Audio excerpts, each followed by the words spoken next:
Hello అండి. అందరూ ఎలా ఉన్నారు? Welcome back to our channel bakes and arts. ఈరోజు నాకొచ్చిన కేక్ ఆర్డర్ వచ్చేసి వైట్ ఫారెస్ట్ కేక్ అండి. దీన్ని నేను ఏ విధంగా ప్రిపేర్ చేసుకున్నానో చూసేద్దాం రండి. కేక్‌ని నేను 6" టిన్‌లో బేక్ చేసుకున్నా అండి. బేక్ చేసుకున్న కేక్‌ని 3 లేయర్స్‌గా కట్ చేసుకున్నాను.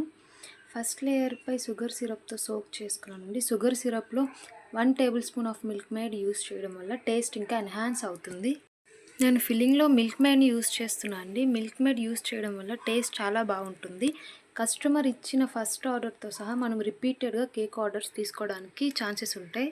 సెకండ్ లేయర్ కూడా పెట్టేసుకొని షుగర్ సిరప్తో సోక్ చేసేసుకొని క్రీమ్ ఫిల్లింగ్ ఇచ్చేసి చాకో చిప్స్ వేసుకుంటే చాలా టేస్టీగా ఉంటాయండి. తినేటప్పుడు క్రంచీనెస్ తెలుస్తుంది.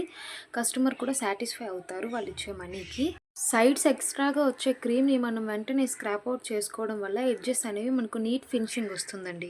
కస్టమర్ని నేను అకేషన్ ఏంటి అని అడిగేటప్పుడు అతను ఫస్ట్ బేబీ గర్ల్ బర్త్డేకి ఫోటోషూట్కి జస్ట్ నార్మల్గా కేక్ కావాలని అడిగారండి. సో నేను దాన్ని ఈ విధంగా ప్రిపేర్ చేసుకున్నాను.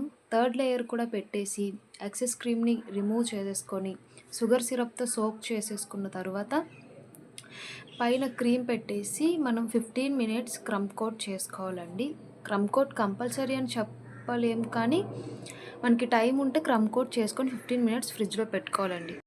ఎగ్లెస్ కేక్స్కి మనం స్పాంజ్ని సోక్ చేసేటప్పుడు షుగర్ వాటర్తో చాలా తక్కువ మోతాదులో తీసుకోవడం మంచిదండి. లేకపోతే షుగర్ సిరప్ ఓవర్ వెయిట్ ఇచ్చేస్తుంది. దానివల్ల స్పాంజ్ ఓవర్గా సోక్ అయ్యి బ్రేక్ అయ్యే ఛాన్సెస్ ఉన్నాయండి.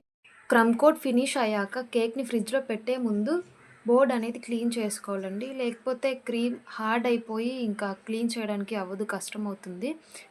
మనకి టైం ఉండి కేక్ని క్రమ్ కోట్ చేసుకోవడం వల్ల లేయర్స్ అనేవి ఫ్రిడ్జ్లో పెట్టేటప్పుడు చాలా ఈజీగా సెట్ అవుతాయండి. ఆ 15 మినిట్స్లో మనం పైపింగ్ బ్యాగ్తో ఫైనల్ ఫినిషింగ్ ఇచ్చేటప్పుడు సైడ్న మనకి ఎక్కడైతే క్రీమ్ లేదు అని మనకు అనిపిస్తుందో, షార్ప్ ఎడ్జెస్ రాలేదు అని అనిపిస్తుందో, అప్పుడు మనం అక్కడ ప్యాలెట్ నైఫ్తో క్రీమ్ని తీసుకొని ఫిల్ చేయాలండి. జిగ్జాగ్ స్క్రాపర్తో మనం ఫైనల్ ఫినిషింగ్ ఇచ్చేసుకోవాలండి. పైన వచ్చిన యాక్సెస్ క్రీమ్ని ప్యాలెట్ నైఫ్ స్క్రాపర్ యూస్ చేసి మనం యాక్సెస్ క్రీమ్ని రిమూవ్ చేసేసుకోవచ్చు. పైన ఉన్న యాక్సెస్ క్రీమ్ని మనం రిమూవ్ చేసుకోవడం వలన మనకు షార్ప్ ఎడ్జెస్ అనేవి ఈజీగా వస్తాయండి. షార్ప్ ఎడ్జెస్ వచ్చేసి మనం కేక్ మొత్తం ఫినిష్ చేసుకున్న తర్వాత బోర్డ్ని మనం క్లీన్ చేసుకోవాలండి.